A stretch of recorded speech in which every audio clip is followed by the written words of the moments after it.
ವಿರಾಮದ ಬಳಿಕ ಜಗ ಮೆಚ್ಚಿದ ರಾಜಕುಮಾರ ವಿಶೇಷ ಕಾರ್ಯಕ್ರಮಕ್ಕೆ ಮತ್ತೆ ಸ್ವಾಗತ.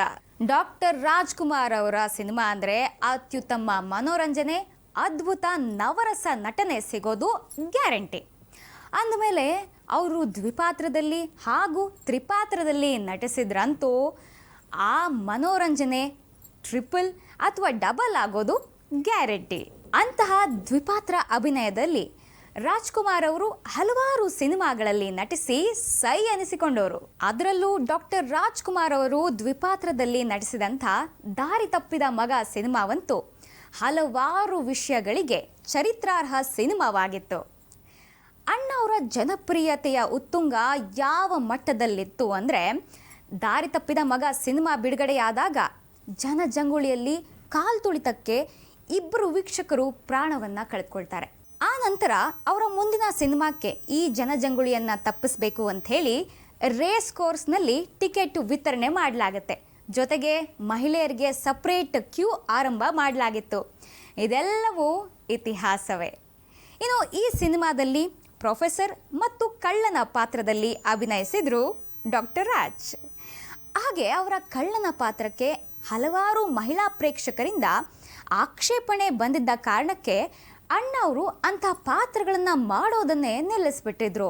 ಈ ರೀತಿ ಅವರು ದ್ವಿಪಾತ್ರದಲ್ಲಿ ಕಾಣಿಸಿಕೊಂಡಂಥ ಭಲೆ ಜೋಡಿ ಬೀದಿ ಬಸವಣ್ಣ, ಅದೇ ಕಣ್ಣು, ಬಹುಮುಖ್ಯವಾಗಿ ಅಣ್ಣವರ ನಟನೆಯ ತಾಯಿಗೆ ತಕ್ಕ ಮಗ ಶಂಕರ್ ಗುರು, ನಟ ಸಾರ್ವಭೌಮನ ಅತ್ಯುತ್ತಮ ನಟನೆಗೆ ಸಾಕ್ಷಿಯಾಗಿ ನಿಲ್ಲುತ್ತವೆ. I thought that you were one of my best student. ಅಂದ ಹಾಗೆ ನಿನ್ನ ಹೆಸರು ರವಿ. Ravi Ravi correct correct. ನೋಡು ರವಿ, ಈಗ ನೀನು ಮಾಡಿರೋದೇ ಬಹಳ ದೊಡ್ಡ ತಪ್ಪು. ತಪ್ಪನ್ನ ತಪ್ಪಿನಿಂದ ತಿದ್ದೋದಕ್ಕಾಗೋದಿಲ್ಲ, ವಿವೇಕದಿಂದ ತಿದ್ದಬೇಕು. ನಾನು ಹೇಳ್ತಾ ಇದ್ದೀನಿ, ಮರ್ಯಾದೆಯಿಂದ ಈಕೆನ ನಿಮ್ಮ ಮನೆ ಕರ್ಕೊಂಡು ಹೋಗಿ ನಿಮ್ಮ ತಂದೆ ತಾಯಿಗಳಿಗೆ ಒಪ್ಸು. Sir, this is none of your business. ಸಂಬಂಧ ಇಲ್ಲದ ವಿಷಯಕ್ಕೆ ತಲೆ ಹಾಕ್ಬೇಡಿ. ಯಾವ್ದಪ್ಪ ಸಂಬಂಧ ಇಲ್ಲದೆ ಇರೋದು? ನಿಮಗೆ ವಿದ್ಯಾಬುದ್ಧಿ ಹೇಳ್ಕೊಟ್ಟು ನಿಮ್ಮ ಭವಿಷ್ಯ ಭವ್ಯವಾಗಿ ರೂಪುಗೊಳ್ಳೋದಕ್ಕೋಸ್ಕರ ಶ್ರಮಪಟ್ಟು ನಿಮ್ಮ ಒಳ್ಳೇದಕ್ಕೋಸ್ಕರ ದಿನವೆಲ್ಲ ದುಡಿಯೋದಕ್ಕೆ ನಮಗೆ ಸಂಬಂಧ ಇದೆ.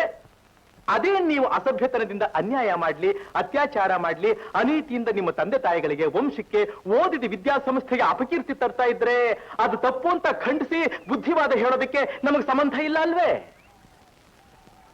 ವಾಟ್ ಯು ಮೀನ್ ಬೈ ಗುರು? ಗುರು ಅನ್ನೋ 2 ಅಕ್ಷರದ ಅರ್ಥ ಗೊತ್ತಿದೆಯಾ ನಿನಗೆ? ಗುರು ಸಾಕ್ಷಾತ್ ಪರಬ್ರಹ್ಮ ಅನ್ನೋ ವಾಕ್ಯನ ಕೇಳಿದ್ದೀಯನಯ್ಯ? ಹಗಲು ರಾತ್ರಿ ಶಿಷ್ಯನ ಮೇಲ್ಮೆಗೋಸ್ಕರ ದುಡಿಯವನೇ ನಿಜವಾದ ಗುರು ಅನ್ನೋದನ್ನ ಚೆನ್ನಾಗಿ ನೆನಪಿನಲ್ಲಿಟ್ಕೋ. My student whom I thought a bright boy, I will never allow him to fall. Come on come on. ಬಿಡ್ರಿ ಕೈನ. ಈ ನಿಮ್ ಲೆಕ್ಚರ್ನೆಲ್ಲ ಕಾಲೇಜಲ್ಲಿ ಇಟ್ಕೊಳ್ಳಿ, ನನ್ನ ಹತ್ರ ನಡೆಯಲ್ಲ. ನೀವ್ಯಾರು ಇದನ್ನ ಕೇಳೋದಕ್ಕೆ? ಏನಂದೆ? ನನ್ ಯಾರು ಅಂತ ಕೇಳ್ತಾ ಇದ್ದೀಯಾ? ನಾನು ಈಕೆ ಅಣ್ಣ. ಅಣ್ಣ ಅಂತ ಅಣ್ಣ? ನಿಮ್ ಕೆಲಸ ಮಾಡ್ಕೊಂಡು ಹೋಗ್ರಿ. ಹೋಗೋದಕ್ಕಲ್ಲಪ್ಪ ಬಂದಿರೋದು. ಆಕೆಗೆ ಏನಾದ್ರೂ ಒಂದು ದಾರಿ ತೋರಿಸ್ಬೇಡ? ಓಹೋ, ನೀವು ದಾರಿ ತೋರಿಸ್ತೀರೋ? ತೋರಿಸಿ ತೋರಿಸಿ, ಚೆನ್ನಾಗಿ ತೋರಿಸಿ. ಸ್ವಲ್ಪ ಇರು ಸ್ವಲ್ಪ ಇರು. ಏನ್ರಿ ಅದು?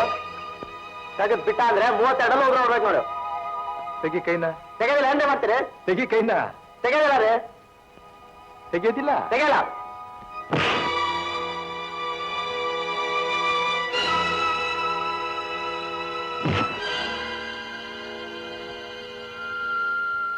R you all right?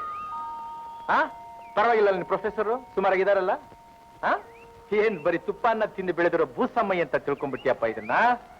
ನಾವು ಸ್ವಲ್ಪ ಕೆಮ್ಮಣ್ಣು ಮಟ್ಟಿನಲ್ಲಿ ಒದ್ದಾಡಿರೋ ಜನ ಗೊತ್ತಾ? ಒಳ್ಳೆ ಮಾತಲ್ಲಿ ಬರ್ತೀಯೋ ಇಲ್ಲ ಪೊಲೀಸು ಕೋರ್ಟ್ ಹತ್ತ ಮರ್ಯಾದೆ ಕಳ್ಕೊತೀಯೋ? ಬಾ, ನಿಮ್ ತಂದೆಯವ್ರ ಹತ್ರ ಹೋಗೋಣ. ಏನು ಹೆದರ್ಕೋಬೇಡ, ಧೈರ್ಯ ಬಾ, ನಾನಿದ್ದೇನೆ. ಬಾ ನನ್ನ ಜೊತೆಲಿ, ಕಮಾನ್.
ನೀತಿ ಕೆಲಸ ಮಾಡ್ತಿದ್ದೆ.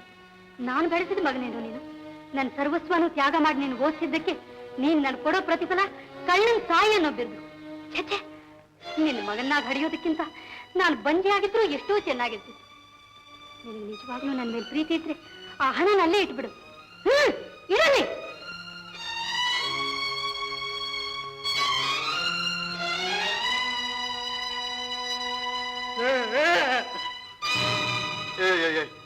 ಯಾರು ನೀನು?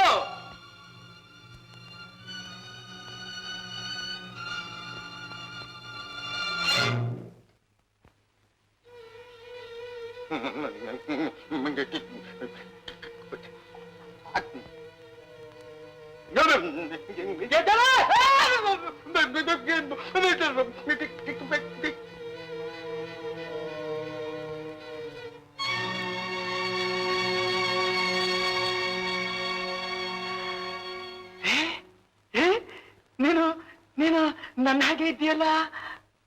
ನಿನ್ನ ಹೆಸರೇನು? ನನ್ನ ಹೆಸರು ಸುರೇಶ್. ನನ್ನ ಹೆಸರು ರಮೇಶ್. ನಾನು ನೋಡ್ತಾನೆ ಇದ್ದೀನಿ. ಕಬ್ಬಣದ ಪೆಟ್ಟಿಗೆ ಬಾಗಿಲು ತೆಗೆದು ದುಡ್ಡನ್ನೇನೋ ಕದ್ಬಿಟ್ಟೆ, ಮತ್ತೆ ಅದನ್ನಲ್ಲೇ ಯಾಕೆ ಎಸ್ಬಿಟ್ಟೆ? ಓಹೋ, ನನ್ನ ಹಾಗೆ ನೀನು ಹೆದರ್ಕೋತೀಯಾ? ಹೌದು, ಕಳ್ಳತನಕ್ಕೆ ಮಾತ್ರ. ನನಗ್ ಗೊತ್ತು ನೀನ್ ಕಳ್ಳ ಅಲ್ಲ ಅಂತ. ಯಾವುದೋ ಪರಿಸ್ಥಿತಿ ಬಲಿಯಾಗಿ ವಿಧಿ ಇಲ್ಲದೆ ಕಳ್ಳತನ ಮಾಡೋಕ್ ಬಂದಿದ್ಯಾ ಅಲ್ಲ? ನಿನ್ ಎಷ್ಟು ಸಲ ನೋಡಿದ್ರೆ ನೋಡ್ತಾನೇ ಇರೋಣ ಅನ್ಸುತ್ತೆ. ಎಲ್ಲ ನನ್ನ ಹಾಗೆ ಇದೆಯಲ್ಲ ನೀನು.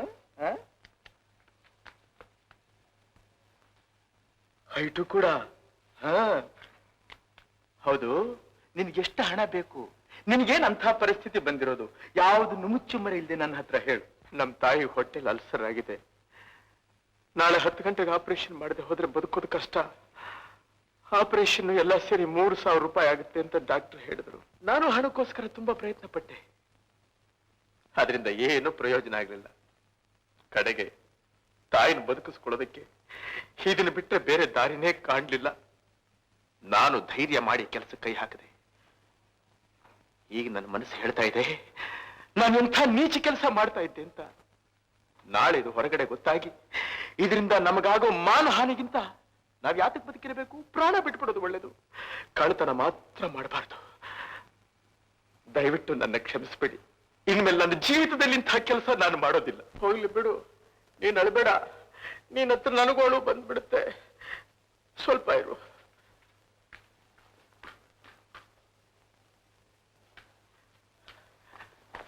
ತಗೋ ಇದನ್ನ. ಬೇಡಿ, ಖಂಡಿತ ಬೇಡಿ. ಹುಚ್ಚಪ್ಪ, ಹಣ ಇವತ್ತಿರುತ್ತೆ, ನಾಳೆ ಹೋಗುತ್ತೆ. ತಾಯಿ ಅನ್ನೋ ವಸ್ತುನ ಒಂದ್ಸಲ ಕಳ್ಕೊಂಡ್ಬಿಟ್ರೆ ಅದು ಪುನಃ ಬರುತ್ತೇನೆಯ ಮಂಕೆ. ಯಾವ ದೇವರು ವರನೋ ಏನೋ, ತಾಯಿ ಪ್ರೀತಿನ ಕಾಣೋ ಅದೃಷ್ಟ ನಿನಗಿದೆ ನೋಡು. ಬೇರೆ ಮಾತೇ ಆಡ್ಬೇಡ ನೀನು. ಸುಮ್ಮನೆ ತಗೊಂಡು ಹೋಗು ಇದನ್ನ. ಹೋಗಪ್ಪ.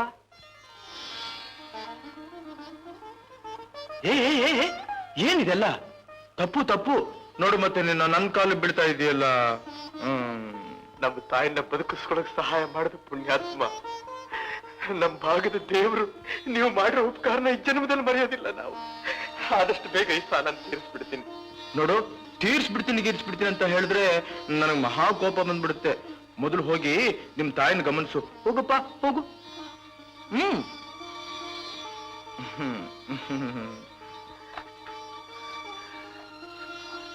ನಾನು ಬರ್ತೀನಿ.